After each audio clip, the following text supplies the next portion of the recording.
The best kinds of gifts are the ones that you don't ask for, the ones that you don't expect. And these kinds of gifts are awesome, and they come in two ways.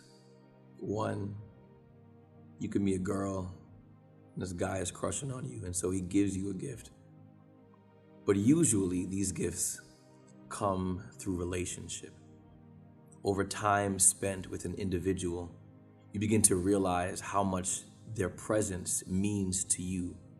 And so you give, or they give, out of the fullness of the relationship. The Bible tells a similar story in the tale of the Shunammite woman. The prophet Elisha, as he did his work, would pass from his home to Shunem, and in doing so, would pass this woman's house. And she would watch him, and one day decided to invite him into the house to eat, to rest, and to relax. And so when he journeyed to Shunem, each time he did so, he would stop at this woman's house, and he would take a rest there. Now this continued for some time until the woman decided to speak to her husband. She asked him if it would be wise if they were to erect a portion on top of their house with a bed and a lamp and a desk, where the prophet, when he stopped, could rest and stay and ease himself. And so they decided to do this. And the prophet began to stop at their house and stay a while. It became a home away from home. He took pleasure in being there. He would enter the house and he would enter his quarters, and he'd be able to relax and kick his feet up and feel like he belonged. And people wanted him there. The story goes on to say that the prophet one day called her into his quarters, and he asked her, "What can I do for you? You've been so gracious to me. You've been so kind to me. I have a place to call my own. So now what is it that I can do in return? Should I mention you to the king? Should I give you something?" And she responds to him and says, "I have need of nothing. I don't require anything." You see, her relationship wasn't built with him off of what she could gain from him. Rather, her relationship was built off a desire to commune with him.